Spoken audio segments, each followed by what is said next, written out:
the annual Catholic appeal, "In giving we receive," taken from the prayer of St. Francis. As Catholics, we seek to bring hope to those who despair in life.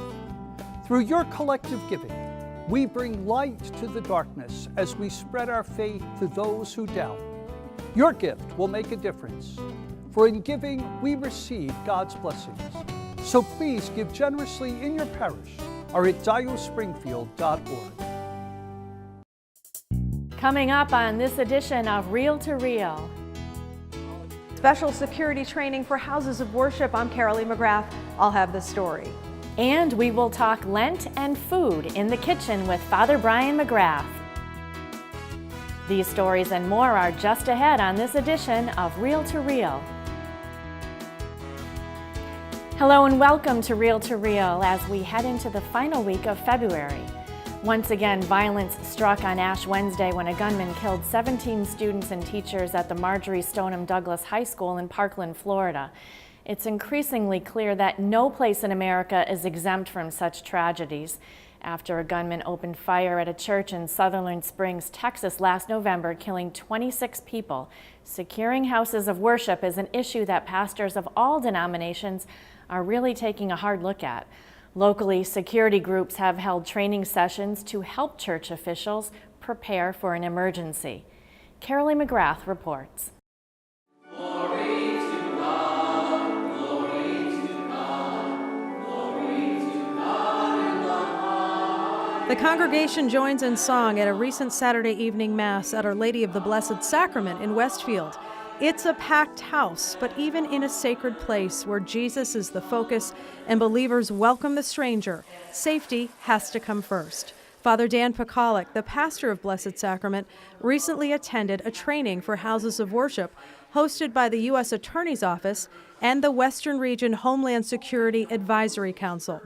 The training, which was held in all regions of Massachusetts, taught participants of all faiths how to prepare for any emergency, including an active shooter. This after a gunman opened fire in a Texas church in November, murdering 26 people. You know, I think we saw the coverage of the shooting in Texas some weeks earlier in the fall, and really it just brought to mind a concern about how prepared we would be for any kind of a safety concern that could come up. Father Pekalik has assembled an 8-person safety team for his parish that's been meeting regularly. We're blessed to have state troopers, city police officers, people that work at Barnes Air Force Base, people that have military training and situational kind of training that would benefit. And every single person I asked said yes. Including Kevin Masciadrelli, who served in the Air Force for 25 years and worked for the Postal Service. And I just saw a need that I thought maybe I could help. And it's kind of a special area that not many people might have any background in. Kevin is helping to write a safety plan for the church to include all situations. He says people need to be aware, first of all, of the exits. There needs to be a meeting place after an evacuation. And with his military background, he says people need to think of the worst case scenario if there was a gunman. Things you don't want to think about, like playing dead or somehow distracting the shooter by pulling the fire alarm. The person that comes in and wants to create violence probably has a plan in their mind. If you can disrupt it, anyways, you take one of those candlesticks out there, and they gotta weigh 4 or 5 pounds, and you whip it towards their direction, and they gotta distracted, they get pulled away from what they're actually doing, duck down. That might just stop them right there. And oh, dear Lord, we just so wish we didn't have to dive into this topic. In Vernon, Connecticut, the topic is also on the minds of leaders in the faith community. Mike Kassiri of Dynamark Security Centers, a Christian-based firm, held a workshop for members of the Christian-based Vision New England, an association of churches. It's an opportunity to bring it to a meeting at your local parish or congregational elders or so forth to open a discussion. And the operative word is open. For me, I was talking and I was thinking, man, this is like the elephant in the room. No one wants to talk about it. Mike provided a 4-level security plan that parishes could pick and choose from silent emergency buttons to safe rooms. to even considering the possibility of having a parishioner who is in the military or in law enforcement or retired to carry a concealed weapon. We know that it would be, in many cases, they say it could have been worse, but an off-duty policeman or something was there with a weapon. So, and even in Texas, it was an NRA instructor who heard and came out in his bare feet and shot the fellow who took off, and they eventually got him. Drew Crandall of Vision New England coordinated the training. We have seen a growing amount of violence happen within faith-based communities and churches. And really what tipped the scale was the recent massacre in Texas.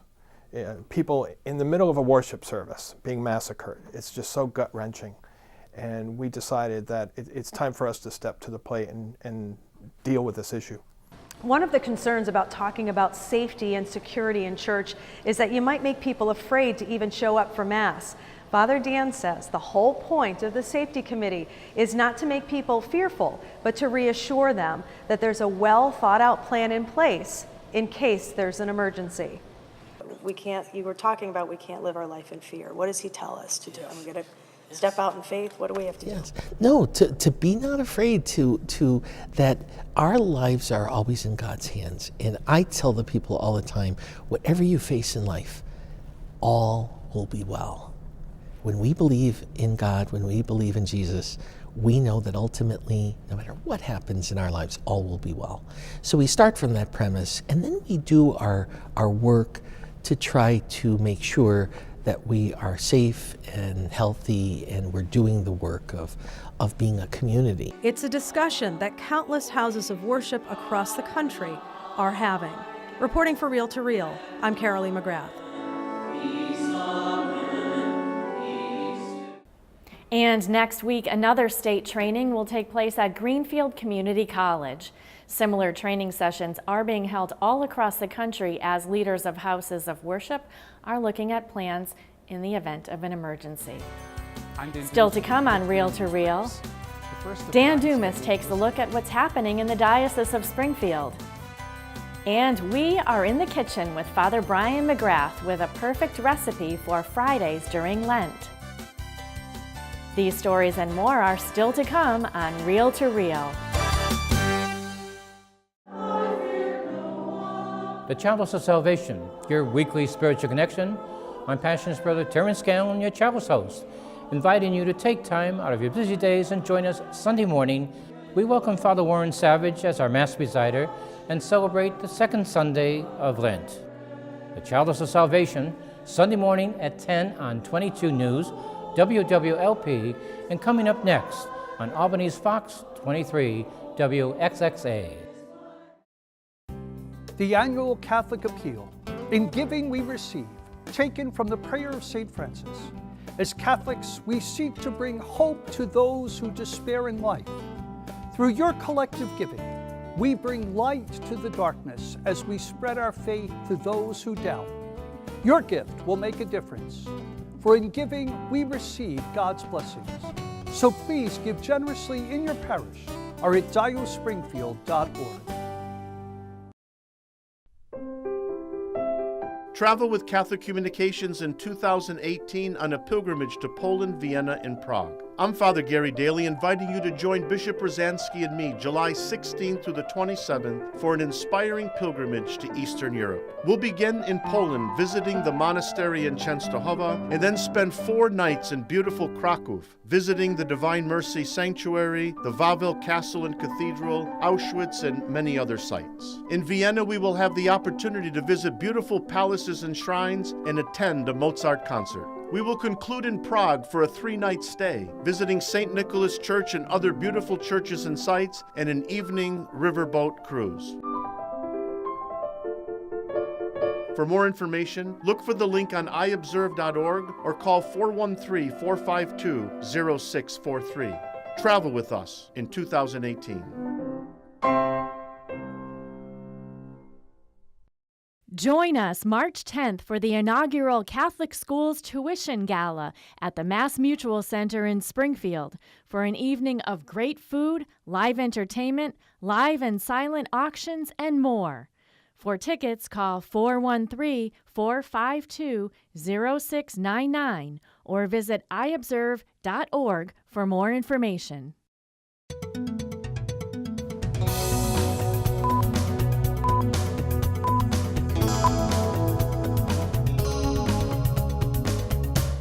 I'm Dan Dumas with your Reel to Reel news briefs. The first of 9 scheduled listening sessions kicked off this week in Greenfield. Parishioners got the chance to candidly express their views on the Catholic Church with Springfield Bishop Mitchell Rosansky. Steve Kiltonic attended this session and filed this report. On February 20th, Father James K.C. Hall at Holy Trinity Church was the setting for the Springfield Diocese's first so-called listening session. Close to 60 parishioners, priests, and deacons from across the Franklin County Deanery attended the hour-and-a-half session to respond to 3 questions. What is the church doing well? What is the church doing that needs improvement? And what should the church be doing? 30 minutes was allocated for each question. Moderator Nick Morganelli laid out the ground rules, which gave each participant 1 minute to articulate their viewpoint before Bishop Mitchell Rosansky. I've come in the spirit of being able to listen, to hear what people have to say. I did not respond purposefully so that people could say what was on their minds. The listening session format was chosen after 9 members of the diocese attended a convocation of Catholic leaders last July. The diocese was asked to respond to Pope Francis's call to go to the peripheries and look inwardly at what was needed to energize the faithful. The listening sessions will help identify key themes that will be used to develop a unified pastoral plan. Once the sessions end in April, pastors will then appoint 4 parishioners to attend a pastoral synod to be held June 12th.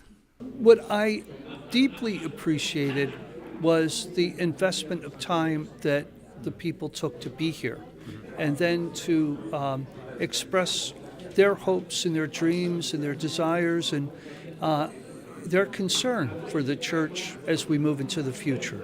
I just was very encouraged by the comments of the people. In response to the first question, parishioners spoke about the many things the church was doing well. That you have New Spirit, they have the Castillo movement. So in terms of media outreach, I think the diocese is doing an incredible job. I would like just to speak about the good work that the Montague Catholic Social Ministries does in reaching out to our community. I want to thank the Bishop for permitting a Spanish Mass in this Franklin County. It's just a year ago, the first Mass was celebrated, and it's growing. A lot of people that are shut in get their meals, they get a visit. We have lots of lay ministers bringing communion. Here we have a retreat for the men, and now the guys on pre-release are brought over to the church for Mass every Sunday. And the biggest joy of all is when we see these guys after they're out still coming back to Mass. So. As to the question, what is the church doing that needs improvement, the comments included better communication to teens and young adults, an increase in retreats and evangelization efforts, sharing of talents, reaching out to lost parishioners, support for young married couples, and more fun events for kids. A recurrent theme heard throughout the evening was a concern with the youth and their overall lack of involvement in the parishes. Gina Cherwinski, the Diocesan Director of Youth Ministry, was one of the original committee members to attend the convocation. You can't separate young people from their families, so you have to take the comments about what's happening with young people today, what's happening to the family dynamics today. So there's definitely concerted outreach that our diocese is going to need to do with youth and their families. So how are we reaching those families, the broken families in today's world? For those who were unable to attend the session but would like to share their thoughts, we have a link at iobserve.org. In Greenfield, I'm Steve Kiltonic. The next listening session will be held on February 28th at St. John Cantius Hall in Northampton from 7 to 8:30 p.m. Another session that was originally scheduled for this past Thursday in Palmer was postponed due to weather and will now be held March 7th at St. Thomas Parish Center in Palmer. For a full list of all sessions, head over to iobserve.org. We have a correction to a story first reported on Reel to Reel 2 weeks ago. In her segment on physician-assisted suicide, Carolee McGrath incorrectly stated that voters in Northampton had approved a referendum supporting physician-assisted suicide. In fact, the action undertaken in Northampton was by the City Council, which claimed it had the support of a wide number of Northampton residents. We're sorry for any confusion this might have caused. And now an update to a recent story we shared on Harmony House, a home for terminally ill persons. This past week, Chicopee City Council cleared the way for a zoning change that will allow a much-needed expansion to begin. Everyone at Harmony House is grateful to city officials. Now on to other news. The deaf community of the Diocese of Springfield gathered last month for a special celebration honoring their patron saint. Greg Thompson tells us more. What a joy to gather with you here today as we celebrate the life of our patron, St. Francis de Sales. And so the deaf community of the Springfield Diocese celebrated their patron saint at Mary, Mother of Hope Church in Springfield. Father Matt Alcombright is the church pastor and the director of the Ministry for the Deaf. We've been hosting the deaf ministry here for about 6 years. I've been here for 5.5, and we have services every week, interpreted services, but also have the sign language mass on the third Sunday. Those services and masses have been embraced by deaf parishioners and their community. I'm hoping that through the deaf people who attended, that were inspired by it, they'll talk to other deaf people from outside this community and spread the word. Spread the word about the Catholic Church here at St. Mary's. The Feast of St. Francis de Sales is held on or around January 24th, the anniversary of his burial in France in 1624.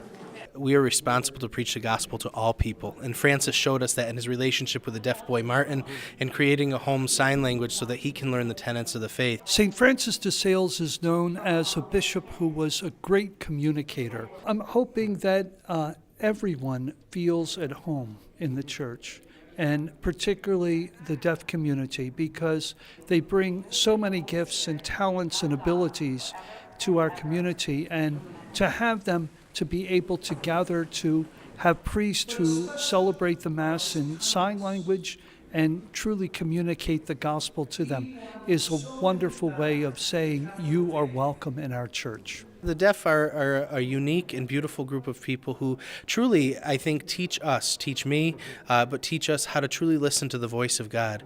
The Mass was followed by a buffet dinner in the parish center. In Springfield, I'm Greg Thompson. And finally, she runs like lightning. A Pope Francis High School student is breaking records on the track. Alexandra Gonnet is heading to the state championship this weekend. Alexandra Gonnet warms up before her practice at Mount Holyoke. It's been quite a week for the Pope Francis Jr., coming off a win in the 55-meter hurdles in Division 5 states last week, and hoping to do the same at all states in Boston this weekend. She has collected some serious hardware from all of her victories, and yet she still has both feet on the ground. When I'm warming up before I run, I'm always really nervous, but I try to stay calm. So while I'm training and warming up, I just pray and say the Our Father, which gets me calmed down, and then I just talk to God, and He kind of gives me the strength and the knowledge that I know that I'm going to do well and just do my best, and whatever happens, happens. Alexandra, who attends St. Thomas the Apostle Parish in West Springfield, started running in the 6th grade with her mom. She says they would do 5Ks together, but when she was a freshman, she gave the hurdles a try. John Goda is her coach. She's a really good athlete to work with. She's super coachable, super good kid. She picks up new things extremely quickly, which impressed me right from the beginning when she was a freshman. Hurdles is always a really tough event to learn, and she took it right away. She was a superstar right from the beginning. Alexandra says it's a great honor to represent Pope Francis High School at the state level. She says her friends, teachers, and her family, of course, are praying for her. Her uncle is Father Charles Gonnet, now retired. He was the former pastor of St. Catherine of Siena Parish in Springfield. My uncle, Father Gonnet, he always prays for me for every meet, and I always call him after, and I love hearing his voice about how excited he is to hear how I did. The 16-year-old hopes to keep running in college and beyond. It's definitely something really special that God's given me, and I'm just so grateful to be able to do this. I love it so much. It's something that I could do for the rest of my life, and I hope to go on to run in college, and hopefully, if I'm good enough to go on to run, maybe after college, but I just think that either way, it's just something that God's given me to show my faith and to show how amazing and wonderful He can be with what He's given me. And with each race, she gives all the glory to God. And remember to keep informed on all the latest news in the Catholic Church locally and beyond. Log on to iobserve.org. There you can read articles written by our Catholic communication staff, as well as view archived episodes of Reel to Reel. That's iobserve.org. I'm Dan Dumas, and those were your Reel to Reel news briefs. You are watching Reel to Reel, your window on the world around you. Here again is your Reel to Reel host, Sharon Rulier. So as we move our way through this season of Lent, we are here in the kitchen with Father Brian McGrath, the pastor of St. Mary's in Lee, and he has some thoughts on Lent and also a great recipe for Fridays especially. Yeah, it's great to have you back. Thank you. So Lent, what does it mean for the average person this time of year? Yeah, we take a season, a 40-day season, in preparing for Easter. And so taking on special spiritual practices that'll remind us of the great celebrations that are coming as we celebrate Christ's death, resurrection. And so we take upon ourselves, one of the things is abstinence, and Fish Fridays is one of the most famous things, or Vegetarian Fridays, abstaining from meat on Fridays. So I thought we'd do fish tacos as a fun way to have our Lenten season with Fridays in Lent. Sounds good. So what are the ingredients? So obviously you need fish. Pick a white fish. This is halibut. You could take cod or sole or just a nice white fish. Put stuff on it like tomatoes and lettuce. Of course, the shells to put the tacos together. We'll need to cook the fish, so some oil, some seasoning, and then there's a sauce you put on top of it, which will be mayonnaise and sour cream, cilantro, and again, some seasoning. There's also some salsa and some cheeses and some Tabasco. If you like it spicy. Right, yeah. So I think what we do is maybe clear off a little bit of room and we can start with our fish. Okay. So there's all sorts of ways to do this. I've had fried fish, like deep fried, and we're going to do sautéed fish. So what we want to do is cut them into edible sizes. And it's about 1 pound, and this is the halibut. Is there skin on that, on the bottom? Or? There is. Okay, but you leave that on? We're going to actually cut that off eventually. So I'm just doing about 1-inch cubes.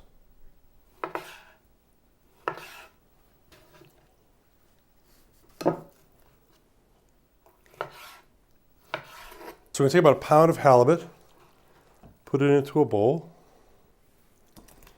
We're going to take a little bit of olive or vegetable oil. I like olive oil. Most people do real measurements. I tend to do just abouts. So about 2 tablespoons of olive oil. It just pops off. Oh. There we go. All right, so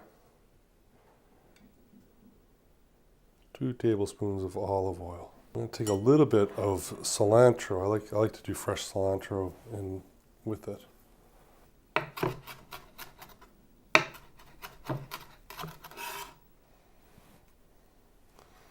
And then a little bit of seasoning. Maybe about 2 tablespoons of that. Okay. Mix it all together. We're just going to saute that. So take our stove. And this is on what temperature? This is like a medium high, a medium. Mm-hmm. We don't want to sear the fish, but we want to let it cook all the way through. Okay. And it's just oil. Right. So it's fish and the sauce and little spices, a little bit of vegetable oil. I'm going to cover that so it can cook a little bit down. But so the 3 pillars of Lent would be prayer, fasting, and works of charity. Mm-hmm. So throughout these 40 days, we take upon ourselves some special prayers. Maybe we'll say the rosary every day, or we'll do an hour of adoration, or we'll take upon ourselves a list of people we're praying for. And then fasting, we have those special days, Ash Wednesday and Fridays throughout Lent. But it's not a bad thing to take upon a thing you can give up. I think we're all full of too many things in our lives, and to maybe take some time to I've seen families fast from TV. Yeah. And then works of charity is the 3rd pillar, and that would be both almsgiving. So a lot of people take upon like CRS, the Catholic Relief Services Rice Bowl, Or you could take upon yourself other works of charity that, I even think like writing letters to relatives or taking upon maybe visiting to the nursing home, works of service that we can make our world a better place. And we take this as a sort of concentrated time of what we should be doing all the time. We should always be praying, we should always be sacrificing, we should always be doing these works of charity. But Lent gives us a focus for these 40 days as we look forward to, well, Easter's just around the corner. Let's check our fish. You can see how it's starting to cook up and it's starting to even get a little flaky. Smells delicious. Oh, this is one of my favorite ways to have fish. So the dressing is going to be some mayonnaise and some sour cream. Half a cup of sour cream and a half a cup of mayonnaise. So take the rest of our seasoning and we're going to take a little bit more of that cilantro. Okay. And then a little bit of lemon. So this is like instead of just taco sauce, it's like a creamy mayonnaise sour cream sauce we can put with the fish. Check our fish. See how it's kind of flaky. It's cooked all the way through, the white and the inside. So, now do you like soft or hard? I like the soft taco shells. Yeah, these are soft taco shells. They don't fall apart. I know, I'm going to make a big mess here. But when we build our tacos, it's a little bit of the fish, tomatoes. I don't think I knew what a taco was until I went to college. We grew up in a Polish house. We just had, here's some cheese too. Yeah. And then my pièce de résistance is a little bit of Tabasco, a little bit of hot sauce. Okay, so we have green pepper. I'm doing a shout out to my Chelsea, my Boston roots. Wicked hot sauce. Wicked hot. You want to try? No. Okay, well that was fun. Right, well. Can Lent be fun? Oh, I think that's a good thing to remember. Lent's supposed to produce the fruit of joy. So maybe sometimes it's not fun, but it should always make you joyful. So. Well, I'm joyful to eat this. Happy Lent. Same to you. Cheers.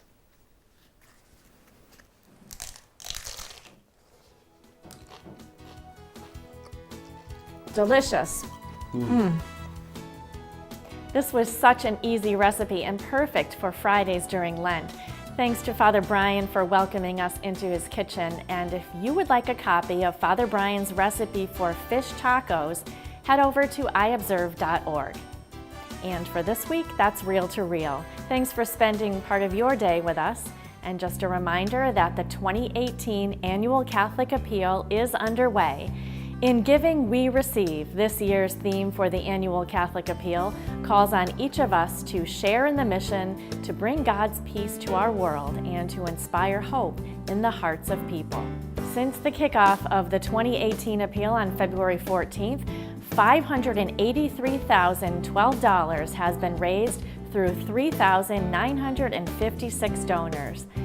To support this year's annual Catholic Appeal, please contact your parish rectory or call 413-452-0630. Online donations may be made at diospringfield.org. For more updates anytime, you can find information and news on the Catholic Church both here in the Diocese of Springfield and around the world on our news and information site, iobserve.org. Also, be sure to friend us on Facebook, where you will be able to travel with our reporters while they work on stories for Reel to Reel and get the latest news on the Catholic Church. Like us at Catholic Communications. I will be back at this same time next week for another edition of Reel to Reel, your window on the world around you. See you then. Reel to Reel is a production of the Catholic Communications Corporation, funded in part by the Annual Catholic Appeal, and the support of you, our faithful viewers.